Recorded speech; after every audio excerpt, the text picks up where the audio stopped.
Bienvenue au jardin vous est proposé par Florendi. Nutrition potager, agrumes, gazon, plantes en pot ou en terre, ou encore activateur de compost, Florendi vous accompagne au jardin naturellement. Ayez la main verte avec Florendi.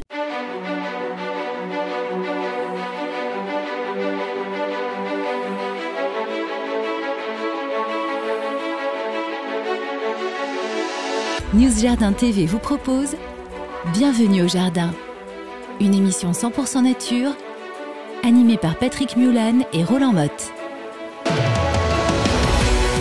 Eh bien mes amis, nous y voilà, nous sommes de retour, c'est le samedi 16 avril et comme tous les mois, eh bien aujourd'hui nous ne sommes pas deux, mais nous sommes trois et j'ai le grand plaisir, l'honneur je devrais dire même, d'accueillir chez nous Monsieur Philippe Collignon. Vous le connaissez, il est régulièrement sur France 2, Télématin.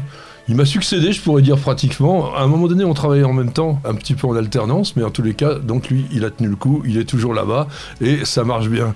Donc salut Philippe. Salut les amis, on est souvent résistant quand on est jardinier, non? Ça doit être ça, ça doit être ça. Alors on a Philippe, et on a aussi, bien sûr, Roland, incontournable, indémodable. Salut à tous. Voilà. Bonjour Philippe. Ça va Roland? Très bien. Donc nous serons trois jardiniers aujourd'hui pour répondre non seulement aux questions qu'on reçoit régulièrement sur News Jardin TV, mais aussi pour vous parler de notre passion, parce que nous sommes, je pense, tous des passionnés. Ça fait combien de temps que tu jardines, toi? Ça fait 50 ans. J'ai commencé à mais 8 tu les as ans. même pas, les 50 oui, ans. mais j'ai commencé à 8 ans avec mon grand-père. Très traditionnel, très tradi, les bokeh, les allées, etc. Et ça fait 50 ans. 50 ans. Ah oui. Bon, ça Un me rajeunit, demi-siècle. c'est bien. Bon, le jardin, ça conserve. Voilà, non, ça conserve, vous voyez, on est tous en pleine forme. C'est vrai, en plus. C'est vrai. Des jardiniers, j'en connais des très très anciens. Donc nous sommes le 106e jour de l'année. Il en reste combien? Il en reste 259 avant le prochain nouvel an. Voilà, c'est mon mathématicien préféré, vous le Oui. savez bien. 27e Tout est jour du écrit. signe astrologique du Bélier. 27e jour du mois de Germinal dans le calendrier républicain français, qui est le jour de De l'anémone. l'anémone. Mais C'est oui. sympa comme plante. T'en Fleur cultives? française, moi j'adore parce que c'est une fleur française par excellence. Elle peut même remplacer la rose pour la Saint-Valentin, la rouge. Oui, eh ben on va en parler de tout ça. Il a déjà fini la chronique avant même qu'on l'ait commencé. Ah, je croyais que c'était qu'un sommaire. Non, on est parti, là c'est la plante du jour, on va y aller. Toi tu connais une autre anémone? Vous vous rappelez de Thérèse dans Le Père Noël bien est une sûr, ordure? ouais. Bah oui, allons Thérèse. Anémone bourguignon, oui, qui nous a quittés en avril 2019. Et anémone est d'ailleurs un prénom, Ah bah oui. et que l'on peut fêter quel jour? Oh là là. La Sainte Fleur, c'est le 5 octobre. Donc tous les prénoms qui portent un nom de fleur, on peut les fêter le 5 octobre. Voilà, et c'est vraiment sympa. Pour commencer, parler sur l'anémone, quelques vers de Victor Hugo, j'ai bien aimé ça. Les abeilles dans l'anémone mendiaient, essaims diligents, le printemps leur faisait aumône dans une corbeille d'argent. C'est très Il beau. fallait s'appeler Victor Hugo pour sortir Oui. un truc comme ça. Chapeau, monsieur Victor Hugo. Alors, genre anémone créé en 1753, toujours Oui. par monsieur Carl von Linné. Tout le monde le sait. Famille, famille, Mais oui, bien sûr. Évidemment. Famille aussi, bien entendu. c'est important. On est dans les ranunculacées, potentiellement, peut-être toxiques, tout simplement. Hein. Donc, plante. Donc la famille, c'est quoi? Renonculacée. Voilà, c'est ce que j'ai dit. On nous dit rien, évidemment. Mais 120 espèces quand même d'anémones, donc c'est un genre qui est assez large, avec des plantes qui peuvent être très très différentes. Entre la petite anémone sylvie, l'anémone des bois minuscule, et puis les grosses anémones. L'anémone, c'est quoi l'espèce? L'anémone des fleuristes, messieurs? Philippe, ça fait 50 ans qu'il jardine. Ah ouais. Et il va vous Ouais, sortir mais il jardine, le il fait nom. comme toi, il fait pas... Mais Ah, moi je connais anémone, hein, mais... Non, anémone coronaria. Non, ce comme qui est bien, anémone c'est des une fleurs. plante qui revient vraiment à la mode. Oui. Et c'est ça qu'il faut dire. Même chez les fleuristes, en fleurs coupées, on met des anémones de partout. Et ça, c'est une belle chose. Parce De que plus en c'est plus, français quand même. Et puis on peut la trouver au printemps ou à l'automne. Hein, on Ouais. est peinard. La production florale pour la fleur coupée, c'est cultivé complètement en décalage de saison. Il y en a pratiquement tout le temps. Dans le jardin, il y a quand même des anémones qui peuvent être intéressantes. J'allais dire l'anémone pulsatile. En fait, je fais une erreur botanique. Oui, on a toujours fait cette erreur parce que c'est la pulsatile, mais Ouais. l'anémone pulsatile, on a toujours dit comme ça. Donc allez, Ouais. vas-y, laisse-toi aller, tant pis. L'anémone pulsatile, moi je l'aime bien parce qu'elle est toute velue. C'est une plante Oui. d'ailleurs alpine. C'est une plante qu'on voit plutôt dans les montagnes. Et quand elle fait surtout sa fructification, ça vous Ah. dit quelque chose? Non, la fleur, oui, pas la Ça fructification. ressemble énormément à la fructification des clématites, d'ailleurs même famille, Ah oui, oui. renonculacées. Et on va avoir des fibres comme des petites pattes d'araignée toutes velues. Et quand c'est en hiver, ça prend souvent un petit peu comme un joyau et vous allez avoir les cristaux de glace qui vont être dessus. C'est vraiment très très joli. Le langage des fleurs, t'aimes bien le langage des fleurs? Oui. Est-ce que ça te dit quelque chose, l'anémone? Qu'est-ce qu'elle nous dit? Ça dépend de la couleur ou ça dépend... Ça peut aussi changer de couleur, oui, bien entendu. Globalement, offrir un bouquet d'anémones, c'est difficile si on connaît le langage des fleurs, parce que ça veut dire vous m'avez abandonné. L'anémone, c'est une bonne façon pour revenir. Ouais. Alors, et pourquoi est-ce qu'on dit ça? Ça vient de la mythologie, tout le temps, je reviens toujours sur la mythologie, puisque Zéphyr, donc le dieu du vent, avait abandonné sa femme Flora, qui était la déesse des fleurs, pour une jeune et adorable nymphe qui s'appelait Anémone. En fait, c'était la servante. C'était le 5 octobre, donc il Ouais, peut-être que c'était ça, ouais. Ça devait ressembler à ça. Et c'est pour ça d'ailleurs que l'anémone, quand on dit anémophile, ça veut dire qu'on aime le vent. Et anémone, c'est aussi la fleur du vent, tout simplement. Qui est-ce qui en cultive?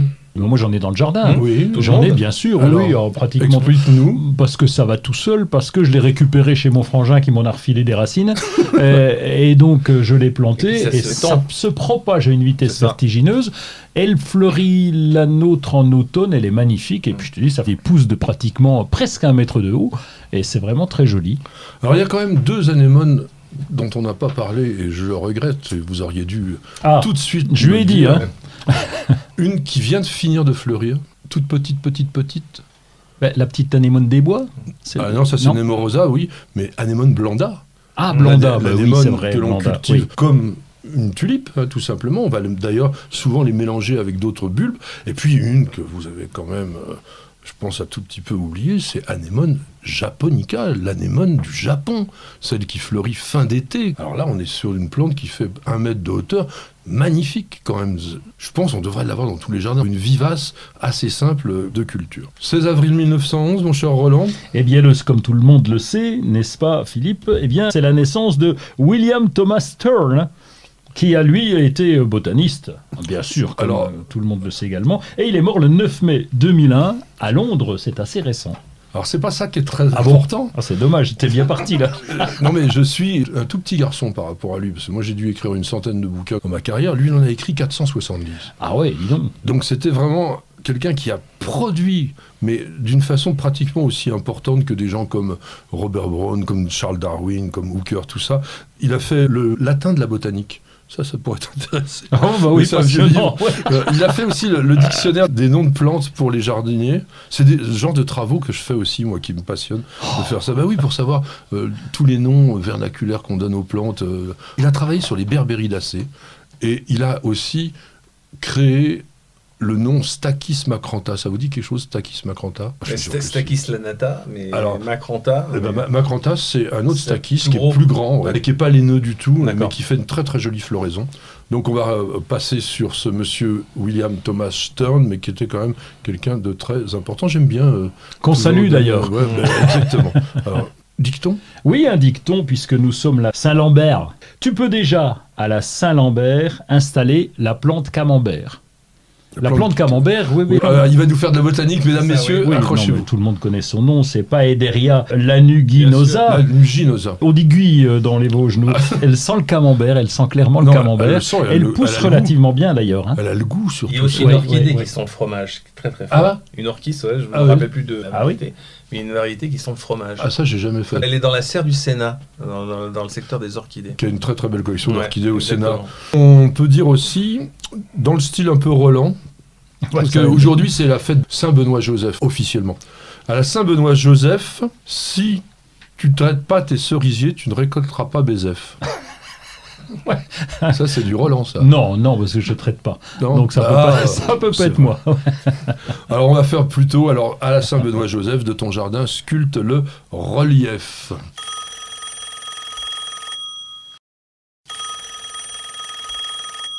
Une question d'Amalia. Alors, le principe, c'est que les gens posent leurs questions sur News Jardin TV, on sélectionne, et puis on a cette question d'Amalia aujourd'hui, et qui dit « J'ai regardé avec plaisir les 2 vidéos que vous avez mises en ligne sur les écorces décoratives, mais j'étais très déçu de ne pas y voir le Stewartia et l'Heptaconium. Est-ce un oubli, monsieur Patrick ?» C'est pas forcément un oubli, mais il est très difficile quand même d'être exhaustif quand on fait des chroniques, même si là, il y avait 2 sujets. En même temps, je suis assez d'accord. Alors, peut-être pas 100% par rapport à l'heptacodium. On va en parler parce que vous allez vous dire pourquoi il me parle de ce truc, je comprends même pas ce que c'est. L'écorce est pas mal. En revanche, Stewartia. Stewartia, c'est une TAC, c'est-à-dire c'est un arbuste qui est très proche du camélia. Mais quand il est vieux, il fait une écorce. Ouais, après 10 ans, hein, c'est ça. Oh, largement. Il desquame. Ouais. Mais Au début, il est lisse plutôt, hein, Ouais. c'est ça. Puis après, ça Et desquame. après, ça se desquame avec des couleurs dans lesquelles on va avoir le gris de la vieille écorce, mais du rouge et souvent du jaune crème Ouais, un peu de la brun nouvelle. aussi. Ouais. Ça fait une peau ahurissante. Un peu comme certains eucalyptus. Parce que Cédric Paulet avait publié un bon bouquin là-dessus. Et il y a un eucalyptus qui est comme ça, un peu rouge, rose, brun, jaune. Je crois que c'est Deglupta. Enfin, il y a plusieurs eucalyptus qui ont des très Mais très c'est vrai belles qu'il est très écorces. lisse au départ et il se desquame au bout de 10-12 ans. Alors, ce qui est intéressant aussi sur Stewartia, c'est quand même la floraison. Ça fait comme des espèces de blancs avec un gros cœur jaune, mini fleur de camélia. En revanche, Heptacodium, j'avoue ne pas avoir eu le coup de cœur pour l'écorce parce qu'elle est jamais que grise. Bon, c'est une écorce gris clair qui, elle aussi, peut se desquamer. Aussi. Mais ce qui est intéressant sur Heptacodium, c'est la forme bizarroïde des feuilles. Ouais. Vous avez vu déjà ça? Oui, et puis ces feuilles qui changent de Non, couleur à l'automne aussi, elles alors, sont un peu allongées, non? C'est voilà. ça. Elles sont un peu C'est des feuilles allongées. qui sont repliées sur elles-mêmes, Ouais. Oui. un peu comme ça, et qui donnent l'impression d'être en forme de faux. C'est assez étonnant. C'est un arbre que l'on voit un peu plus souvent aujourd'hui qu'avant, chinois, qui était totalement inconnu, et on s'est rendu compte qu'il était rustique, et justement, il est intéressant sur le plan de l'aspect global qu'il a. On se dit, tiens, c'est une plante qui ne ressemble pas à une autre. Donc, Par contre, en termes d'écorce, moi je suis allé voir les photos sur internet. Je me dis, c'est quoi cette bête-là qu'on trouve pas souvent? C'est pas terrible quand même, c'est une ce que écorce j'allais dire, basique. c'est ce que j'ai dit au début, c'est Ouais. pas Mais c'est exceptionnel. aussi une plante qui attire les abeilles, hein. C'est mellifère aussi. Les fleurs blanches aussi, je crois, hein, il me semble. Fleurs blanches, crème. belles, Blanc. ouais, des panicules. Mais qui elles sont assez attirent belles. les abeilles aussi. Alors, avec un intérêt très intéressant, peut-être pour toi d'ailleurs, en tant qu'apiculteur, c'est que la floraison d'Heptacodium, c'est fin août, début septembre. Ah oui. À un moment où il y a beaucoup moins de choses, Ouais. avec un parfum légèrement jasminé, et fleurs effectivement qui attirent pas mal les abeilles. Pour revenir à l'écorce, elle peut être chez certains sujets avec un peu de beige rosé en plus du gris. C'est peut-être ça qui a plu à notre auditrice, mais en tous les cas, bon, des écorces magnifiques, il y en a des plein. tonnes. Il y a les 2 vidéos que je vous conseille quand même de regarder sur News Jardin TV. Vous n'avez pas la main verte? Alors prenez-en de la graine avec nos paroles d'experts. Alors là, on va faire fi de la botanique, on va passer sur le terrain directement, on va se mettre à jardiner, et souvent quand on jardine et qu'on en met un bon coup comme au printemps, aïe aïe aïe pour le dos. Ouais. Ce que l'on voudrait essayer de vous expliquer, c'est comment éviter ce mal du siècle ou ce mal du jardinier, parce que notamment toi, Roland, tu as beaucoup travaillé à ce sujet-là. Ben, j'y ai fait gaffe parce qu'il n'y a pas que le dos qui est touché quand même, parce que le jardin peut devenir un sport de haut niveau quand on y passe 5 à 6 heures par jour et quand on le fait régulièrement comme je le faisais auparavant. Et là, tu te dis, il y a le dos, oui, parce qu'on peut rester bloqué si on n'a pas été dans de bonnes positions. Il y a aussi tous les autres muscles quand même qui bougent et on découvre des muscles qu'on connaissait même pas. Ah, tiens, j'ai mal là, c'est quoi? Et Oui. puis on perd des calories, hein, 500 calories à l'heure, donc c'est plutôt Oui. pas mal quand on bosse au jardin. Il y a beaucoup, comme le dit Patrick, de gestes sur lesquels on va se faire piéger parce qu'il y a quand même des outils de torture dans le jardin, il faut reconnaître. Des bêches trop petites, des pioches trop petites, et on est obligé de se Oui, baisser. le manche long, c'est toujours à apprécier dans un Ah jardin. oui. Le Et manche puis, le sauf plus que long pour possible. bêcher, c'est pas possible. Moi, je prends la grelinette. J'ai misé sur la grelinette, donc tu gardes le dos droit comme ça, et puis tu fais travailler tous les muscles aussi. Ça, c'est pas la grelinette, ça, La c'est plutôt la rotogriffe, oui. rotogriffe. Ouais. La grelinette, t'es quand même obligé de la planter, puis Oui, après, et tu vas tu tires. tirer. Mais c'est bien aussi, mais parce que Ah oui. tu gardes le dos droit aussi. Oui, tout à Ouais. fait. Et puis, il y a un autre problème pour nous, jardiniers, c'est que la terre reste en bas. Peut-être on aurait la terre à hauteur, ce serait vachement Donc, sympa. on fait Il y a des des jardiniers. carrés potagers. Ouais, Oui, des voilà, c'est ça. Déjà, évitez d'aller au-delà de votre force physique. Quand il y a quelque chose de dur et de lourd à faire, vaut mieux être à 2 pour porter certaines Mais choses. souvent, il n'y a pas de diable. C'est-à-dire le diable au jardin, vous savez, c'est Et ce ça, truc à c'est deux roues. très là. très bien. Nous, Et on a- en fait, il faut C'est- avoir un diable. Ça nous permet de garder le dos droit et de soulever des charges très lourdes. nous avons 2 diables. Il y en a un spécifique pour les peaux ronds, Ah, qui est bah, très voilà. bien fichu, avec un système qui coince le pot, Oui. et on trimballe ça. Et un autre classique pour les pots plus dos C'est ça. carrés, parce que les pots, C'est- waouh, c'est énorme. une fois que c'est plein, ça pèse. Il y a aussi une chose par rapport à la position au travail. On a souvent tendance à travailler, on est debout, on a les jambes droites, et on va plier le dos. quand on fait des efforts, et notamment pour bêcher, il faut plier les genoux Oui, avant le dos. oui. Et quand on soulève une brouette, c'est encore pire. La brouette est en pleine de terre. Et là, souvent, on va se pencher, on va lever. Moi, je prends des brouettes à 2 roues et c'est vraiment très Ah bien. oui. À 2 Mais roues, plus c'est de roues. Il n'empêche... C'était un petit jardin. Il n'empêche que tu dois quand même plier les genoux, Ah oui, tout à te fait. mettre les bras tendus à hauteur des bras de la brouette et te relever grâce aux cuisses Ouais. et non pas grâce aux bras. Donc ni justement, au il dos. faut savoir qu'on a énormément de puissance dans les cuisses, beaucoup plus que simplement dans le dos déjà, et puis bon, parfois dans les épaules, surtout quand on est une dame qui n'est pas taillée comme un bûcheron Et la ceinture, canadien. vous êtes OK pour la ceinture Tout le ou pas temps, moi. Tout le temps. Je sais pas si on appelle ça une ceinture de force. Chez les kinés ou en Ouais. pharmacie. Pharmacie, facilement. ouais. Ça tient bien les lombaires, C'est ça. et effectivement, ça va éviter certainement les mauvaises positions. Ouais. Ça limite pas, tu peux faire des mauvaises positions en ayant la ceinture. Donc il faut Oui. aussi penser aux bonnes positions. Je pense au sac de terreau qu'on va soulever parce qu'on a souvent des charges assez lourdes. Là, normalement, tant pis, il faut le mettre contre soi.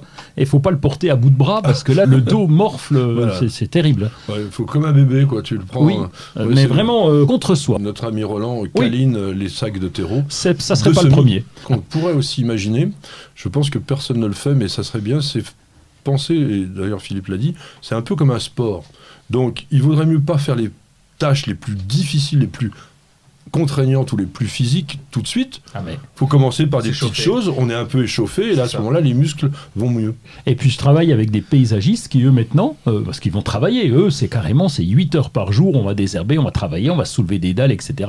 On commence par un échauffement.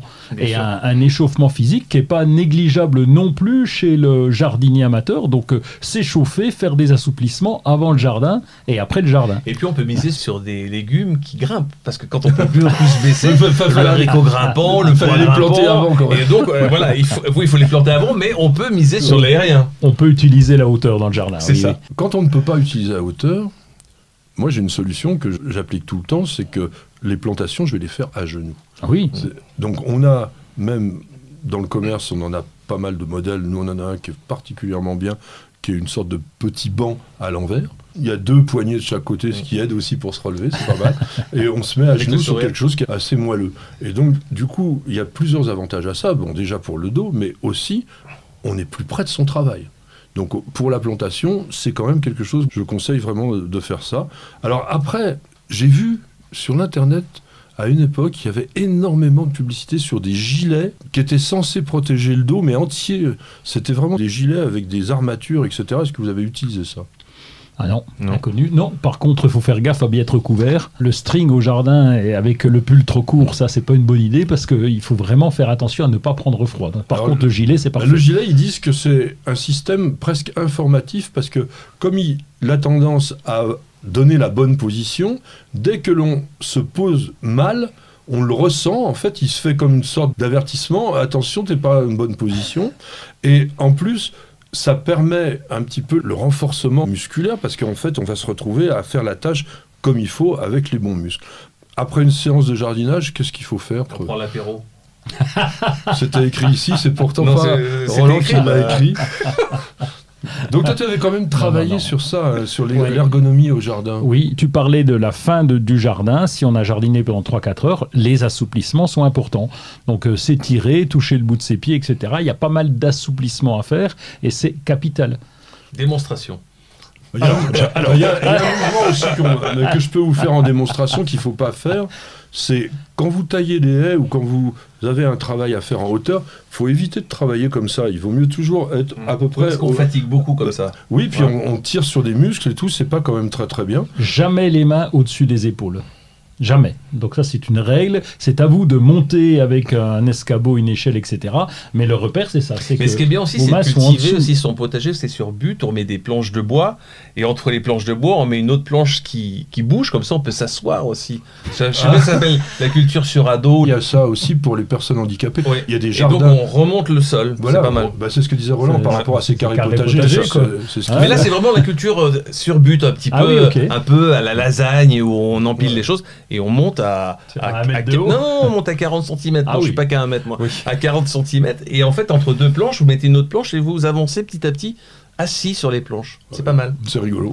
Moi, mon dernier conseil, ça sera quand même si vous faites du sarclage, du binage, etc., utilisez plutôt des sarcloirs, donc avec manches longues qui vont Ouais. vous faire travailler en poussant, plutôt que de travailler en tirant, qui est beaucoup plus fatigant.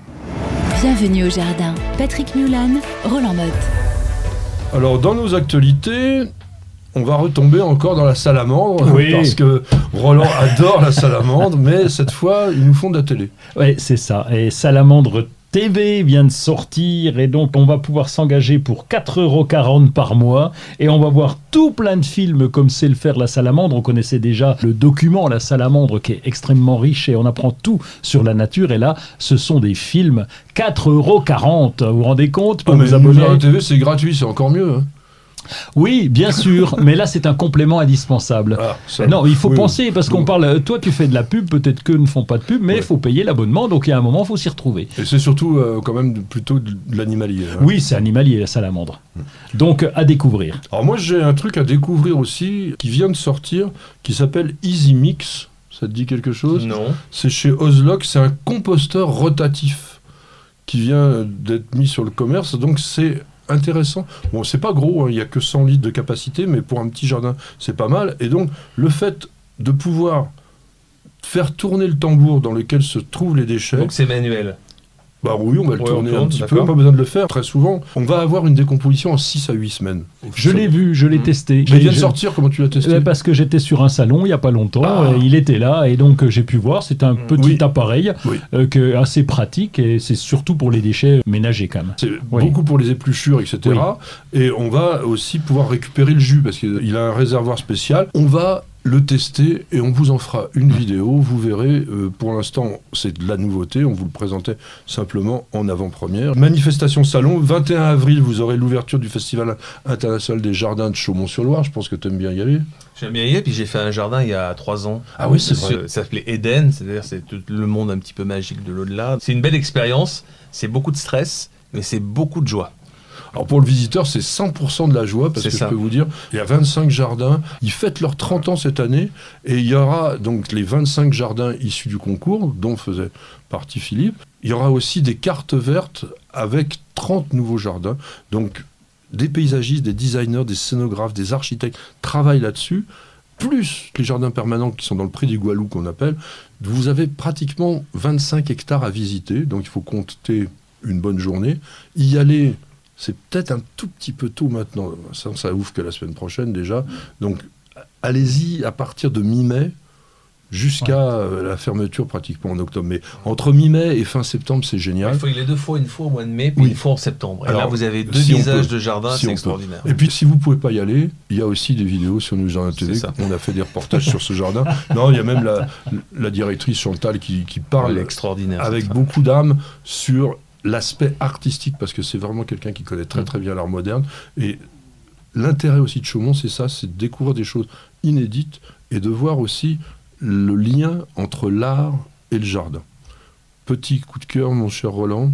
Oui, c'est pour une entreprise qui s'appelle Biomed, une toute petite jeune entreprise qui est née en 2018 à Villeurbanne. C'est Ludovic Vincent qui était ingénieur agronome et Patricia Guiffu qui était docteur en cancérologie, voilà j'y arrive, et qui se sont rendus compte qu'il y avait des sols pollués un peu partout avec des métaux lourds et ils se sont dit comment on peut filer un coup de main pour limiter les cancers, pour dépolluer. Et donc ils ont décidé de mettre en place la dépollution par les plantes, la phytorémédiation que vous connaissez tous.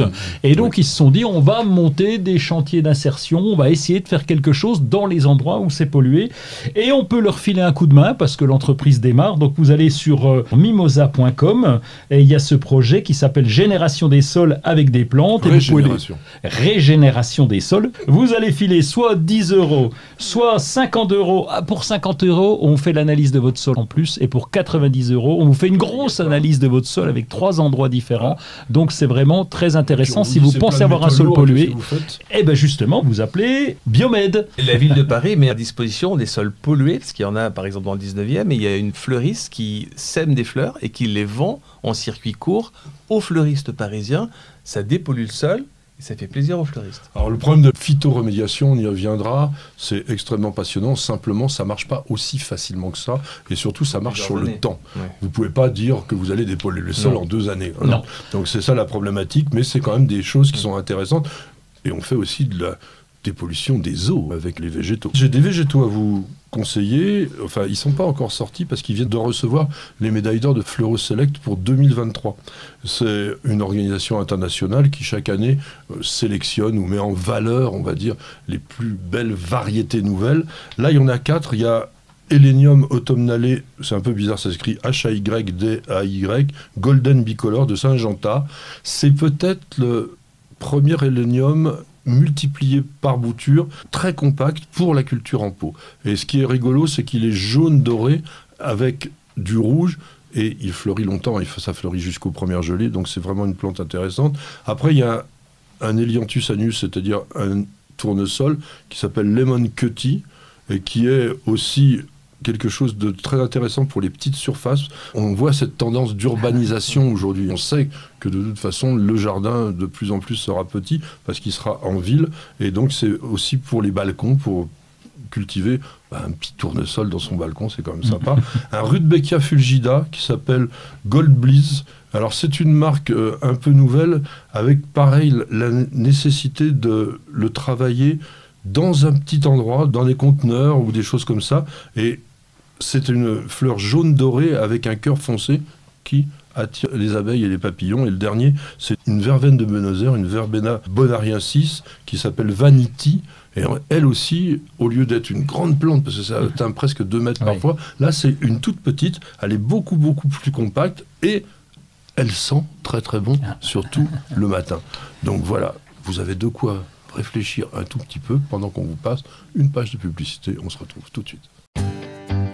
Pour un beau jardin d'ornement, choisissez la gamme d'engrais Solabiol, utilisable en agriculture biologique. Composé de matières premières 100% d'origine naturelle, il libère progressivement et durablement tous les éléments nutritifs dont vos plantes ont besoin. Pour l'application, rien de plus simple. Épandez l'engrais au sol, griffez légèrement pour l'incorporer, puis arrosez. 2 à 3 apports dans la saison suffiront. Solabiol, votre partenaire pour un jardin magnifique au naturel.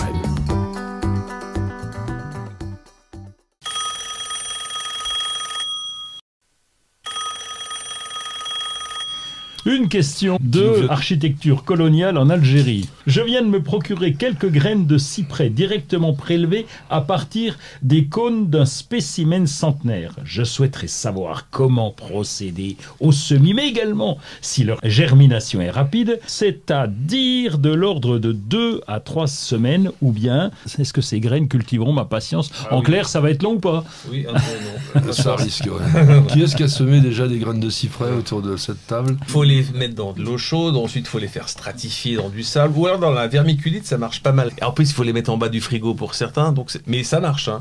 Oui. Ça germe, mais c'est long. Voilà. Oui, mais combien de temps? C'est ça, c'est la vraie question, c'est Plusieurs combien mois, de temps? Entre 3 et 6 mois, Plusieurs en mois. général. En quelques mots, Philippe vous a à peu près décrit tout ce qu'il fallait faire. C'est-à-dire que les graines, il faut les récolter dès la maturité, parce que sur les cyprès, on n'a pas des vrais cônes, on a ce qu'on appelle des strobiles. Bon, peu importe. Ça s'ouvre, et donc après, les graines, elles sont... Oui, c'est des boules. Il faut les récolter quand ça mettre commence un à petit devenir sac, vraiment marron, pas quand c'est ouvert, parce qu'il n'y en a plus. Bon. C'est ça. Et à ce moment-là, vous mettez au frigo. L'idéal, c'est d'être à peu près à 4 degrés. La récolte se fait vers l'automne, vous laissez au frigo jusqu'au printemps. Parce qu'il faut ce qu'on appelle une vernalisation, il faut que la plante, elle puisse croire qu'elle est en hiver. Donc automne, janvier. Après, déjà. il a encore une fois raison, écoutez-le, hein, il est bon. Hein. C'est vermiculite. Oui, c'est pas mal ça. Ça, c'est On très, l'a très oublié, bien. la vermiculite, c'est génial. Et comme il l'a dit également, on fait tremper les graines au moins 24 heures dans de l'eau tiède pour après donc les semer. La culture doit être placée à 20 degrés pour qu'on ait une germination qui va se faire entre 3 et 6 mois. Donc mon cher architecture coloniale en jardin, Un an. pas en jardinerie. C'est un an. en Algérie. Ah oui. Ça va cultiver votre patience si vous voulez. Oui. Il est peut-être plus facile de faire quelques boutures de votre cyprès centenaire parce que si vous êtes au mois un peu patient, au mois d'août-septembre, on fait assez facilement des boutures. Bon, un peu d'eau de saule. Vous la faites un peu à talons aussi, Voilà. par la bouture. Exactement. On arrache un peu comme... Exactement. Ça marche bien, ça. Sur les conifères comme ça, à feuilles plates, style tuya cyprès, on va arracher une petite ramule jeune, avec un peu d'écorce, on appelle ça une bouture à talons. L'idéal, c'est quand même d'avoir de l'hormone de bouturage qu'on ne trouve plus facilement. Je t'ai entendu parler d'eau de saule. Oui, c'est pour ça que je disais un peu d'eau de saule oui, ça, pour, je suis pour, surpris. pour faciliter donc l'apparition des racines. Vous cherchez la petite bête? Toutes les réponses dans le dossier de Bienvenue au Jardin. Mes chers amis, je pense que tout le monde va aimer cette rubrique parce que la plante dont nous allons vous parler est certainement une des plus spectaculaires, une des plus sublimes qu'on peut avoir dans un jardin, si on a un peu de patience. Je veux parler de la glycine. On devrait dire lait, puisqu'il y a quand même quelques espèces que l'on cultive couramment dans le jardin. Tu cultives ça? La glycine, j'adore. C'est costaud, la glycine. Oh là, ce qu'il vient de dire, c'est important. Il faut déjà un bon support. C'est des monstres, carrément, on va dire, un python végétal, parce que ça s'enroule autour du support, au point que j'ai eu l'occasion de voir dans un jardin en Italie des piliers en béton ou en pierre, je ne sais plus, mais qui faisaient 20 cm de diamètre, qui étaient coupés en tranches par la puissance simplement de la glycine. C'est absolument impressionnant. Donc, quand vous achetez un treillage extensible comme ça, pour une glycine, ça ne le fait pas. T'en as une, toi, au jardin? Oui, je l'ai plantée il n'y a pas longtemps. Une Barbara Hendricks. Enfin, on dit Barbara, on ne dit pas Barbara Hendricks. Alors, elle est toute petite, mais ça va me servir. Elles ont un développement relativement plus faible. Elle est parfaite. Ça se marie bien avec les rosiers grimpants. Oui, ou lianes plutôt. Après, ça, liane. oui, Alors, nous, on les fait ça. grimper dans les arbres. Oui, c'est beau, ça aussi. Et, alors, il faut un peu de temps parce que au départ, la glycine elle va commencer à s'enrouler doucement et elle n'arrive pas à avoir suffisamment de lumière pour pouvoir sortir des branches pour fleurir. Donc elle est longtemps en feuilles, mais ça vaut le coup parce que ça vous fait vraiment un bel habillage. Un peu de botanique? Ah oui, bah oui. Non, moi, je préfère celle du Japon. Et vous, laquelle?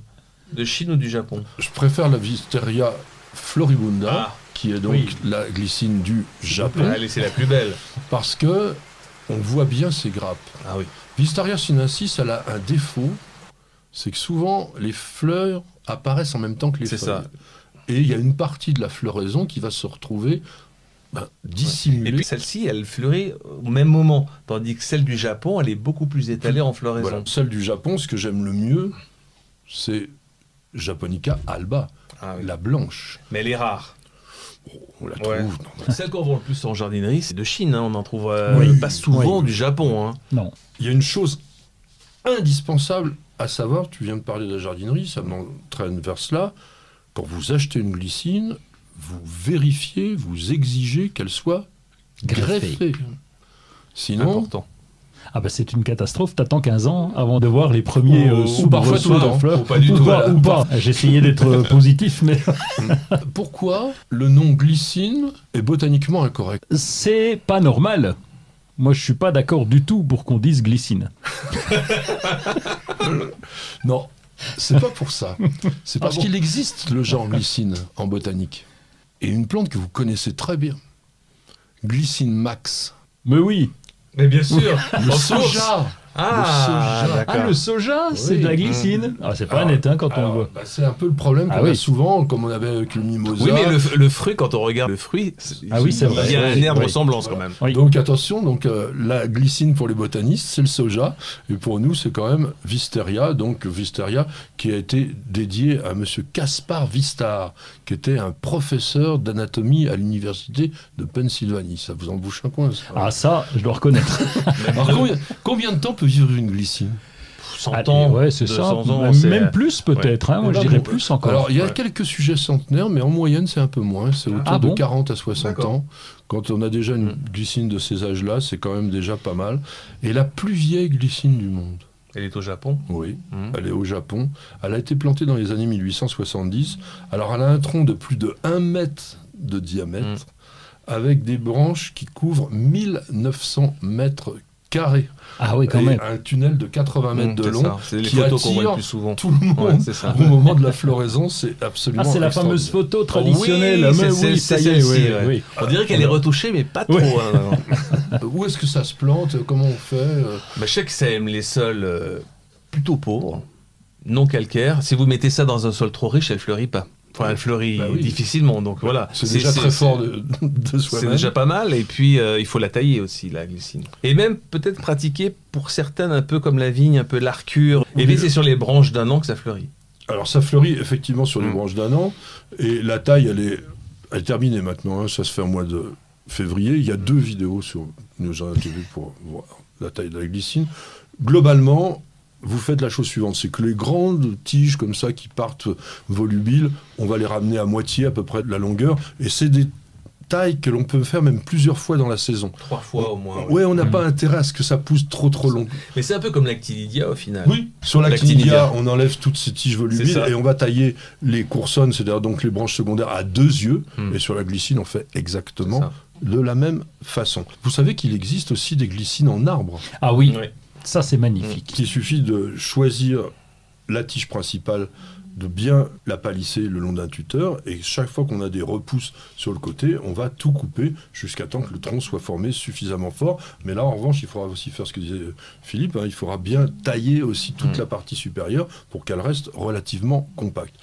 Dans les espèces de glycine, donc on parlait de cette fameuse glycine de Chine, de la glycine du Japon. Dans la glycine du Japon, j'ai parlé de Alba, mais il y en a 2 qu'il faut vraiment mettre en valeur. Macrobotrytis, ça vous dit quelque chose? Bah si. C'est celle qui fait... Ah oui, celle qui fait 50, 80. Les grandes fleurs, là. Jusqu'à les énormes jusqu'à fleurs. ah oui. Donc, Photo magnifique là-dessus. Les inflorescences, photo. c'est Wisteria floribunda macrobotrytis. Et puis Violacea plena, c'est ça, qui, comme son nom l'indique, est violette avec des fleurs doubles. Ça, c'est très étonnant. Alors, on ne parle pas non plus du parfum. Le parfum de la glycine, c'est dément. Vous aimez oui. Exceptionnel, oui. Et celle du Japon, elle n'est pas un peu moins parfumée que celle de Chine, non? C'est l'inverse. Je crois que le Japon, elle est moins parfumée. Surtout la blanche. Normalement, les fleurs blanches sont plus parfumées que les autres, mais là, mais la glycine de Chine, oui, elle sent vraiment beaucoup plus fort. Et puis, il y a des petites glycines qui existent aussi. La Wisteria brachybotrytis. Je ne sais pas si ça vous dit quelque chose. C'est des glycines qui ont des inflorescences. Elles, on parlait de macrobotrytis, ben là, c'est brachybotrytis. Elles sont toutes petites. Et ces glycines-là, elles sont beaucoup plus faciles à laisser pousser sauvages. Elles fleurissent un peu plus tard. On en a une au jardin. Alors, c'est peut-être un peu moins spectaculaire parce que même si ça fleurit beaucoup, on n'a pas cette impression-là. Mais pour faire pousser sur un arbre, je pense que c'est quand même une petite chose importante. Je crois qu'il y a Amethyst Fall aussi, que c'est une petite glycine et pratiquement les fleurs en boule. Oui, si on veut. Est-ce que vous savez comment on reconnaît une glycine de Chine et une glycine de Japon quand elle n'est pas fleurie? Alors, c'est très difficile à faire. C'est au foliole, non? Non, il y en a une qui s'enroule à droite et l'autre à gauche. Essayez de le faire avec vos doigts, vous allez voir, c'est très compliqué de faire l'inverse. Voilà. À gauche, c'est la Chine, non? Les Chinoises s'enroulent dans le sens inverse des aiguilles d'une montre. Eh oui. Et le japonais qui est très conservateur, il est dans l'autre sens. En botanique, on appelle ça la sinistrorse. La sinistra, c'est la gauche. Donc, sinistrorse, je m'enroule vers la gauche. D'accord. Et la glycine de Chine s'enroule vers la droite, donc dans le sens des aiguilles d'une montre. Et on appelle ça la dextrorse. La dextre. Ah, droit. Mais oui, c'est quand même simple. C'est un peu comme le périph' intérieur et extérieur. On a parlé de beaucoup de choses autour de la glycine. La dernière que je voudrais qu'on aborde quand même, qui est importante, si une glycine ne fleurit pas, qu'est-ce qu'on fait? On la taille, on la change de place. On peut pas la changer de place quand elle a 10 ans. On me disait, quand j'étais jeune jardinier, t'as qu'à mettre des coups de bêche autour, des grands coups de bêche tout autour du pied, et pour couper les racines, pour tailler un peu les racines. Alors déjà, oui, ça c'est une bonne chose, il faut y aller quand même mollo, parce que vous pouvez faire des gros dégâts.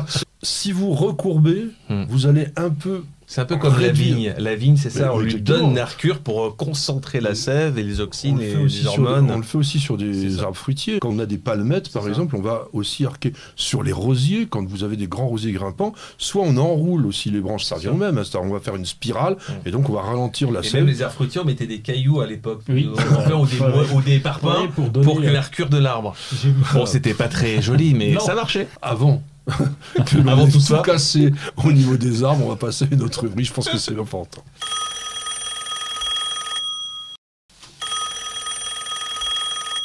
Jean-Michel qui dit « Partant de pluie, au matin, je découvre sur ma terrasse pergola plein de vers de terre.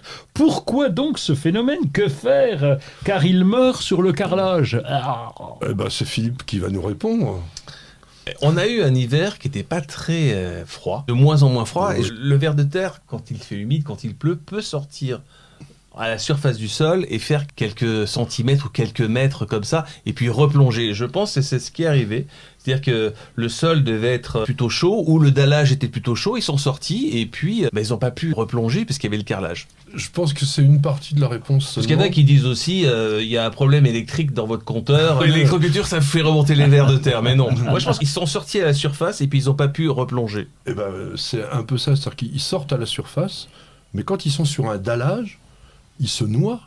Tout simplement parce qu'il y a souvent une pellicule d'eau importante qui est sur le dallage, et malheureusement, ça bouge pas très très vite, et le temps qu'ils arrivent de nouveau dans un milieu adéquat, eh bien, ils arrivent à se noyer. Je pense que c'est l'explication. Ça reste effectivement un peu mystérieux comme ça.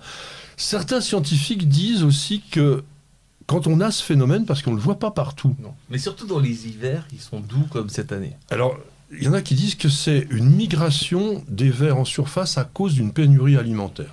C'est que le sol ne serait pas suffisamment bien riche en matière organique pour que les vers puissent être nourris. Et donc, ce seraient des individus affamés qui montent. C'est quelque chose que j'ai vu, je vous le livre comme ça, brut de fonderie. Et bon, comme c'est un peu bizarre, on va se reposer 2 secondes et on va écouter une page de publicité, ça fera pas de mal. Plantez, plantez encore. Gardez le rythme. Allez-y, vous êtes doués. Mettre les mains dans la terre. Nourrir, partager, faire grandir. Surprenez-vous. Fertiligène, révélez votre nature. Bienvenue au jardin. Patrick Mulan, Roland Motte. Nous sommes en plein milieu du printemps, il est important de ne pas laisser à l'abandon son jardin parce qu'actuellement ça bouge beaucoup. Donc dans la semaine prochaine, c'est-à-dire jusqu'au 26 avril, je pense qu'il va y avoir des choses importantes à faire. Tu as déjà un planning, tu as déjà des choses que tu vas faire? Plus ça va, moins je fais de trucs au jardin. Je suis un peu le jardin du fainéant, c'est-à-dire j'ai planté des graminées, voilà, j'ai balisé le terrain, donc j'attends de voir ce qui se passe. On a un peu plus d'avance, l'hiver a été plutôt doux, mais je commence quelques semis, voilà, tranquille. Et j'ai planté beaucoup de légumes perpétuels. Ah, d'accord. Poireaux perpétuels, choux perpétuels, comme ça ils reviennent chaque année sans que je les replante. Topinambour, c'est très bon. Oui. Bicarbonate de soude. Ça fait mal au n'oublie pas. Sinon, voilà. Oui. Sinon, soirée sympa. Soirée agréable. Ouais. Mais alors, oui. Avital, qu'est-ce qui va se passer? On va commencer les premières récoltes, nous, de micro-pousses dans le jardin. Les arroches rouges, parce qu'on les laisse toujours pousser quelques-unes en fin de saison, donc elles font des graines, quelque chose de pas possible, ils en traînent partout. Donc ça va repousser au printemps. Des micro-pousses de bêtes, parce qu'on fait la même chose pour les bêtes. Et donc voilà, c'est ce qu'on va déjà récolter. Les premières bourrages qui sont arrivés, donc tout ça on va couper pour mettre dans les salades. Vous savez que ça coûte une blinde, les micro-pousses, quand on les achète. Parce qu'il faut les récolter quand même, c'est long. Mais le topinambour aussi, il devient hyper cher. Hein. Les grands chefs l'utilisent, etc. Mais ça c'est honteux parce que le topinambour, on peut en avoir. Ah oui, mais c'est une catastrophe, hein, ça pousse vraiment. On est obligé de le limiter. Moi je l'ai mis en plein milieu d'une pelouse. C'est un bambou. Faut couper, il faut vraiment le limiter. C'est joli, hein. C'est pas un bambou, mais non, mais c'est pas un bambou. c'est aussi chiant qu'un bambou. Voilà. T'en as fait en serre aussi un peu de micro-pousses? Non, en serre on maîtrise un peu. Ça fait au moins 4 ans qu'on a de la cressonnette marocaine qui s'auto-reproduit toute seule, donc on laisse pousser en graines. Alors c'est une petite salade avec des feuilles un peu comme la laitue feuille de chêne et qui pousse très bien, qui est très bonne. Et donc là ça y est, ça commence, c'est parti. Et comme on la laisse revenir, avant de replanter les tomates ou entre les tomates même qu'on va installer, qu'on a déjà installé, on a ces cressonnettes marocaines qui sont bien sympas. On n'y touche pas quoi. Finalement, on commence à avoir des salades à partir de février-mars, et puis là on continue cette récolte. Chez Roland, ça marche toujours tout seul, c'est génial. Radis, vous avez essayé? Vous avez déjà planté là? Oui, radis, oui, on a déjà eu un petit peu. Radis, carottes en même temps, c'est pas mal ça. Vous récoltez les radis, puis après les carottes. Lutter contre la mouche de la carotte. Oui, c'est ça. Non, le radis fait rien du tout contre la mouche de la carotte. Si, la preuve, on n'a pas de mouche de la carotte. Parce que t'en as pas. Oui, d'accord, mais ça compte. Non, mais ça permet de laisser des interstices entre les carottes plus tard, c'est pas mal. Elles trouvent leur place. Ça évite de démarrer. Ça occupe le terrain de façon plus performante. Tonte quand même, t'as du gazon. Hein. Ah oui, ça y est, c'est par taille, il faut y aller. La tonte est importante parce que je vais pouvoir récolter tous mes déchets de tonte pour mettre de ça, de là, j'en fous un peu partout. Autour des fruitiers par exemple. Et puis ça, surtout en cette pratique. saison, moi je conseille vraiment, effectivement, faut ramasser. Ouais. Parce que le mulching, on le fera un peu plus tard. Là actuellement c'est gras, c'est épais, ça pousse vite, c'est chargé d'eau. Il faut le faire souvent la tonte parce que sinon, si vous laissez pousser, c'est... Vous savez, les Anglais, on regarde toujours leur pelouse, on dit c'est magnifique, ils tondent à minima 2 fois par semaine. C'est ça. Et dans les très très très belles pelouses, parfois c'est tous les 2 jours, avec la fameuse tondeuse hélicoïdale, etc. oui. Bon, mais là c'est Bon, c'est de la moquette vivante, absolument. Ah bah oui, tu vas nous faire quand même des potées. Ah, bien sûr, oui. On a quand même quelques fleurs, malheureusement, et donc il y a des potées, oui. Donc c'est le moment de rempoter. Alors on trouve des plantes à massif depuis Fin au mars. moins, ouais, c'est ça, fin mars. Mais jamais je ne les mettrai aussitôt chez nous parce que T'as raison. Est-ce que tu plantes quelque chose dans les balconnières maintenant ou rien? j'avais déjà des balconnières avec des euchères et des dipladénias. Inutile de te dire que les dipladénias, au ils revoir. sont partis, adieu. Pourtant, je les avais mis dans la serre, mais trop tard, et ils ont gelé. Je vais replanter les euchères au jardin et je vais recommencer aux dipladénias parce que ça m'avait bien plu. C'est quand Ouais. même particulièrement frileux comme plante et ça arrive un peu plus tard. Mais géranium, par exemple, tu Non, y vas? je suis accro du dipladénia maintenant parce que le géranium est quand même un basique. Et puis le dipladénia sur des balcons, Puis il y a ça moins de retombe, parasites. c'est Oui, très mais Il joli. y a moins de parasites. La floraison est On ne fait superbe. pas le jardin pour soi, on fait le jardin pour tous les gens qui nous regardent. Et la plupart font des pélargoniums, des géraniums. Le jardin pour moi. Oui, on peut aussi, parce que l'avantage d'avoir une serre, c'est quand même de les cultiver un peu à l'avance, de façon à les faire grossir. Et lorsque tu arrives sur le balcon, eh bien voilà, ils sont déjà bien Alors beaux. moi, je vais aller dans le sens de Philippe, c'est-à-dire que cette année, l'hiver nous a permis de garder des pélargoniums dehors. C'est ça. On n'en avait mis qu'une partie dans la serre en disant, ouais, on sait jamais. Les vulgaires, entre guillemets, enfin les classiques, on les avait laissés dehors. Bah, ceux-là, ils sont tout Et tout tout en à fait. forme. Alors là, Ah on oui. les taille. Hein, on va retailler parce que sinon, ils vont se lignifier du bas et ça va être moche, ça va être dégagé. Donc, on va retailler tout ce qui est, bah, disons, un petit peu abîmé. Et puis, on va garder 3-4 cm maximum des pousses de l'année dernière pour que ça redémarre vraiment. Et puis, on mettra un peu d'engrais. Tu rempotes quand même. On va gratouiller un peu, C'est ça. Ah oui. on va rajouter un peu de terreau neuf. Là, je vais jouer le feignant pour une fois.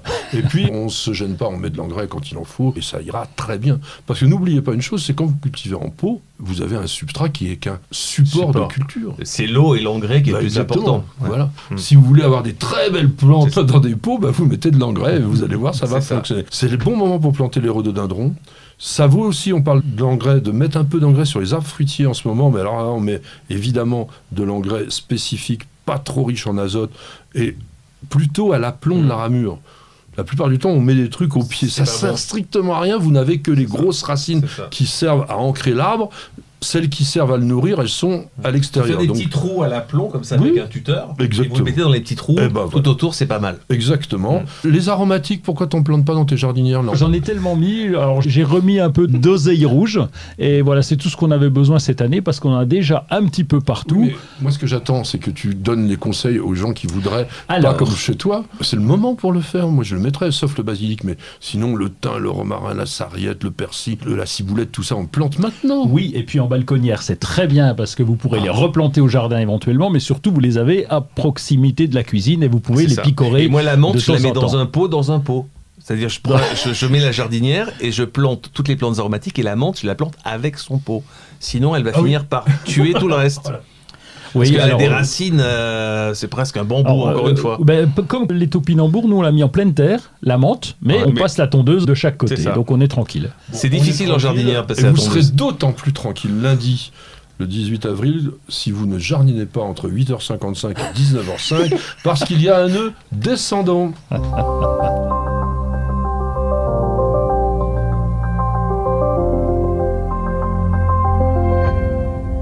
Mes chers amis, nous avons à côté de nous non seulement une personne de la télévision, mais aussi un écrivain. Et il écrit des livres importants, notamment celui-ci, qui est le dernier bébé. Bah oui, je l'ai édité chez votre éditeur. Je jardine zéro déchet pour les nuls. Vous qui avez fait Je jardine pour les nuls. Le jardin pour Le les jardin nuls. pour les nuls. Oui. C'est ça. J'avais fait ça il y a longtemps. Mais là, c'est nouveau et c'est un C'est peu nouveau. plus Bah, dans le vent. c'est tout ce qui rentre fait ventre au jardin, c'est-à-dire que évitons d'aller encombrer les déchetteries, essayons de recycler, essayons d'utiliser les choses, voilà, parce qu'on parle souvent en agriculture d'export-import. Donc tout ce qu'on importe, tout ce qu'on exporte, il faut aussi le réimporter. C'est une Ah oui, partie t'as- du réimport, c'est-à-dire vous allez mettre moins d'engrais. Il y a beaucoup de choses sur le compostage avec toutes les techniques là. Il Le y a- bokashi, Il y a l'ombricompost. le paillage, le compostage, le bocati, effectivement, tout récolté. Et on peut même faire ça sur son balcon, donc voilà. Et c'est dans cette collection pour les nuls qui est quand même très bien faite parce que en tant qu'auteur, t'es un peu coincé. On doit faire les choses comme ils nous demandent. C'est pas vraiment pour les nuls, c'est-à-dire si on fait ça, on est vraiment bon. Je pense que t'as essayé aussi avec le Bah, jardinage moi, pour les nuls, c'est-à-dire que quand on fait ça, on peut être un vrai jardinier. Oui, parce qu'on effectivement. rentre vraiment dans les détails. Oui, parce qu'il y a des petites astuces. C'est assez bien fait parce que c'est assez court avec plein d'astuces, Voilà. et on peut reproduire ça chez soi. En fait, c'est des livres qui sont imposants parfois, il y a beaucoup de choses dedans, mais regardez, on voit bien que les chapitres sont très courts, donc vous pouvez en prendre un tout petit peu, vous allez picorer, c'est à la mode, hein, vous allez surfer dans le livre, et je vous le conseille, c'est sympa. Et vous avez vu, Philippe, il connaît Merci. plein de trucs, donc il a mis des choses qui valent le coup. Ça vaut combien ce livre-là? Ça doit être marqué derrière, mon cher Roland. Eh bien, il coûte la modique somme de 16,95 €. Oh, bah, Et on peut retrouver des détails sur Facebook ou sur Twitter, C'est ça aussi. a priori. T'as des comptes Twitter et Facebook? Ouais, j'ai des comptes Twitter, Il a un Facebook, compte Instagram qui est nourri en abondance. On en reparlera Voilà. à la fin de cette émission. J'ai pas d'autre chose, mais toi tu as peut-être un surf. Oui, je vais régulièrement sur Instagram voir le compte de Philippe Collignon, Ah. entre autres. Et oui, on le voit sous tous les angles. Il en Et a puis, jamais Ah bon, moi Ah oui, oui, Parce que oui, moi, oui. on voit pas beaucoup sur Instagram. On voit mes publications. C'est vrai qu'on voit parfois beaucoup de jardiniers semi-dévêtus. Moi, c'est pas mon cas. Et nous le regrettons. Donc, je vais vous parler de Huey Groves, qui est un compte avec 2871 abonnés, Ah ouais, 596 publications. Mais uniquement sur les plantes carnivores, c'est ça? Oui, Michael Kong qui s'appelle... Alors, King. beaucoup... C'est le King Kong? Michael Kong. C'est pas le King? Ouais, C'est le king non. de la carnivore. Ouais, c'est ça. Ouais. Alors, j'ai détricoté un peu son Instagram pour aller trouver ce qu'il y avait dedans et voir où il était. Et je suis tombé sur une communauté d'amateurs de plantes carnivores aux États-Unis. Alors, ils ont des groupes un peu partout. Et celui-là, le siège est à Berkeley. Ça s'appelle BACPS, Bay Area Carnivorous Plant Society. Et donc, ils sont tout un tas aux États-Unis. Ils se renvoient des messages, des trucs, etc. Puis là, notre ami Kong, eh bien, il avait une maison dans laquelle il cultivait ses plantes carnivores. Donc, il en avait partout. Il était obligé de repeindre l'intérieur de la maison à cause de l'humidité. Donc, il a décidé de faire une serre et on le voit en train de construire sa serre. Il était temps, voilà. Alors, je vous Mais dis quand même que passionnant, Berkeley, c'est passionnant. le plus grand jardin botanique du monde. Oui. L'université de Berkeley en Californie, ça vaut quand même le coup d'y aller si on a la possibilité.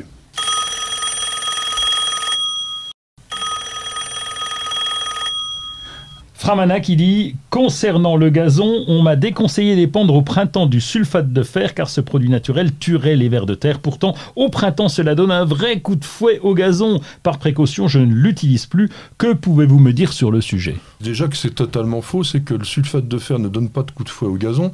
Il était utilisé pour éliminer les mousses dans le gazon et donc il a quand même un effet phytotoxique. Il ne faut pas confondre les chélates de fer avec le sulfate de fer. Moi, j'utilise jamais comme amendement ferrique le sulfate de fer. On ne trouve plus aujourd'hui le sulfate de fer comme anti-mousse pour gazon. Alors ça aussi, c'est un truc dans la législation qui est complètement foireux parce qu'on le trouve en revanche comme amendement. Oui. Donc c'est le D'où même la produit, question, d'ailleurs. sauf qu'il n'est pas ciblé pareil, donc on a le droit. C'est économique, etc. Mais moi, je vous redis, ça a une action phytotoxique, donc il est préférable d'utiliser un engrais gazon du commerce ordinaire. Je ne sais pas si ça tue les vers de terre, d'ailleurs. J'ai jamais personnellement... Il y a vu la ça. bouillie bordelaise qui est une action sur le ver de terre. Ah, Le mais sulfate de fer, peut-être pas. Mais en tout cas, le sulfate de fer qu'on utilisait pour les mousses, c'est-à-dire qu'effectivement, ça tuait les mousses, mais ça acidifiait le sol, mais les mousses réapparaissaient, puis on en remettait. Donc en fait, mais c'est même interdit en jardinage bio. Oui, mais c'est un produit qui a disparu dans cette utilisation-là parce qu'il n'est pas naturel et donc du coup, il a été éliminé des gammes. Donc je pense qu'il ne faut pas en dire plus que ça. C'est pas un Non, il faut produit... scarifier son gazon. Voilà. C'est aussi bien. Il y a d'autres possibilités. Oui. Bien sûr. Et nous y reviendrons.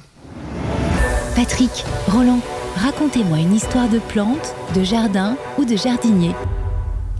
Alors je voudrais qu'on revienne extrêmement en arrière, dans un monde où l'homme n'était même pas encore prévu, puisque nous allons remonter à peu près il y a 280 millions d'années, alors La que prêle. les continents, non, étaient encore soudés ensemble. Allez-y, je vous fais les bruitages. Et on va parler des cicadacées, les cicaces et Cicasse révolutionnaire. autres magnifique. plantes qui sont tout autour. Une plante toxique. On va essayer de raconter un petit peu l'histoire de ces plantes, dont on a retrouvé des très très très vieux fossiles en Chine. Tu évoquais les dinosaures et tu as raison, parce que l'apogée des cicadacées correspond à la période du Jurassique, donc des dinosaures. Mais ils étaient apparus très nettement avant. Aujourd'hui, et c'est ça qui est quand même extraordinaire, c'est de se rendre compte que des plantes qui vivaient à ces époques extrêmement reculées ont réussi pour certaines à passer tous les aléas des époques, des climats, des changements de continents, des trucs invraisemblables, même résister à cette espèce de météorite géante qui a entraîné la disparition des dinosaures. Et aujourd'hui, on a quand même encore 19 genres dans les cicadacées qui sont encore là.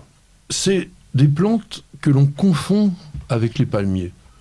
Parce que ça ressemble. Et, ça ressemble de loin, hein, parce que quand on les voit, on les touche. Mais regarde les catalogues de pépiniéristes, la plupart du temps, ils sont toujours mis avec les palmiers. C'est logique. Ça se voit. Absolument pas logique. Ça n'a strictement rien à voir. De loin, ça ressemble. Mais non, c'est pas une plante à fleurs. Le cycas est plus près des conifères, des ginkgos, que des palmiers dans l'échelle de l'évolution. C'est un gymnosperme, non? Oui, exactement. On est dans des gymnospermes, même plus proche de Welwitschia, cette plante de Namibie le Welwitschia. Que j'avais montré à Télématin oui, en 2000, parce que je voulais filmer une plante de 2000 ans pour l'an 2000. Et on avait été filmer un Welwitschia qui avait 2000 ans. Aujourd'hui, on a 3 familles qui font partie de ce qu'on appelle les cicadales, donc le groupe des cicas. Il y a les cicadacées, évidemment, avec le genre Cycas, notamment. On a la famille des Amiacées, ça vous dit quelque chose? Les Amias, les Encéphalartos. Encéphalartos, c'est le genre de cycas sud-africain qui est très développé dans cette partie de l'Afrique australe où il y a des espèces extraordinaires. Notamment, il y en a un qui s'appelle Encéphalartos woody. Alors ça woody peut-être pas grand-chose. Ça woody rien. Mais c'est facile. C'est une des plantes potentiellement les plus rares du monde, parce que ce que je vous ai pas dit, c'est que les cicadacées sont dioïques, c'est-à-dire qu'il y a des mâles et des femelles. Et Encéphalartos woody, il n'existe plus que des mâles. Il n'existe plus aucun pied femelle. Mais comment ils vont faire? Alors, on peut le reproduire de façon... Alors, peut-être par méristème, mais simplement aussi par rejet, parce que les cycas, souvent, font des bébés à la base. Mais, génétiquement, on n'aura plus que des clones. Donc, c'est quand même un petit peu particulier au niveau de ces plantes-là. Les cicadacées sont intéressantes parce que ce sont des végétaux qui sont bien adaptés à des climats assez difficiles. Ça vit, pour certains, au niveau de la mer, mais beaucoup vivent plutôt en altitude, autour de 1000, 1500, jusqu'à 1800 mètres même. Avec un système racinaire qui est très développé, parce que ça vit dans des zones où parfois il peut ne pas pleuvoir pendant des mois. Donc on voit bien ces troncs, quand vous regardez le cycas, c'est épais. La feuille aussi, la feuille elle est dure. Ils ont un système racinaire particulier, c'est à la fois pivotant, bien en profondeur, et puis à la fois traçant, et ça capte un peu l'azote avec des nodosités. C'est une plante qui est, comme tu le disais, hein, c'est-à-dire qu'on a à la fois un système racinaire fasciculé en surface, et on va avoir un système d'ancrage qui va aller en profondeur et qui va aller chercher l'humidité là où il va pouvoir le trouver. Certains cycas sont lithophytes, ça veut dire qu'ils poussent carrément sur des rochers. Quand vous avez un cycas, c'est là que je voulais en arriver, parce que c'est sympa quand même comme plante. Ah oui, une belle poterie, c'est magnifique. Voilà, c'est très architecturé, mais souvent on les rate. Tout simplement parce qu'on les arrose de trop. Le secret pratiquement de la réussite du cycas, c'est de se dire, un peu comme les cactus, l'hiver, je le mets au froid, presque à zéro, ça tient, hein. À zéro ça peut tenir, mais pas une goutte d'eau. Et à partir de maintenant, ou la semaine prochaine, fin avril, on va sortir au jardin, et là pareil, on ne l'arrose pas, c'est le ciel qui va le faire pour nous. Ah oui. Le sol aussi est important, pas de terreau. Pas trop de terreau en tout cas. Mais non. Hein, on est d'accord. On est dans des sols de sable, de caillasse. C'est ça. Donc le mieux c'est de prendre de la terre de jardin dans lequel il y aura quand même un peu d'organique, mais avec, avec des cailloux, avec peut-être même de la pouzzolane, avec du sable, de façon à ce que ça soit drainant. Et là, c'est magnifique. Le trou dans le pot, bon sang. Des trous même dans le pot. Puis une belle poterie vernissée. Et voilà ce que dit Roland. Surélevé. Pour l'hiver aussi, pour le froid. C'est ça, un peu comme les agrumes.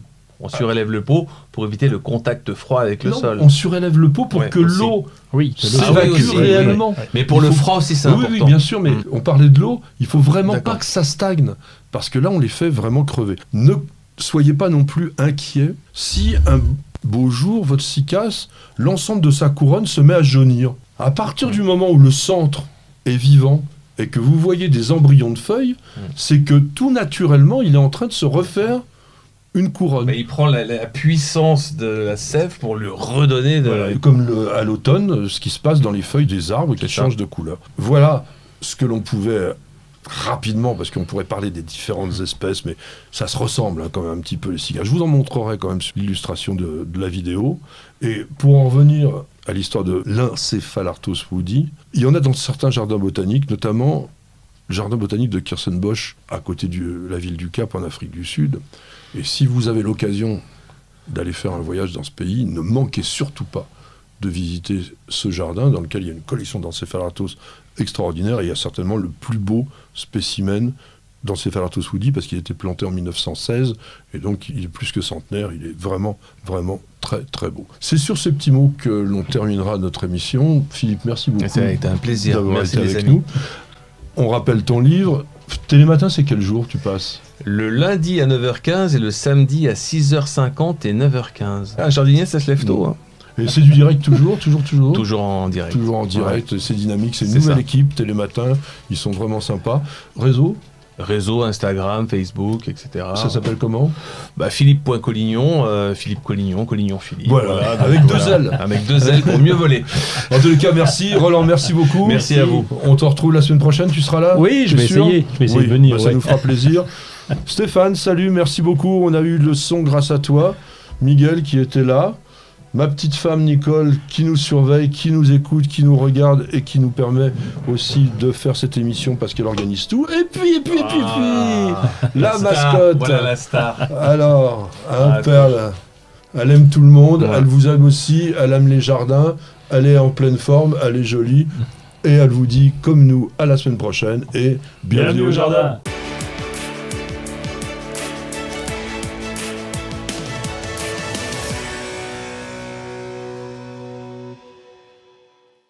Vous avez écouté Bienvenue au jardin avec Florendi. Nutrition potager, agrumes, gazon, plantes en pot ou en terre, ou encore activateur de compost, Florendi vous accompagne au jardin naturellement.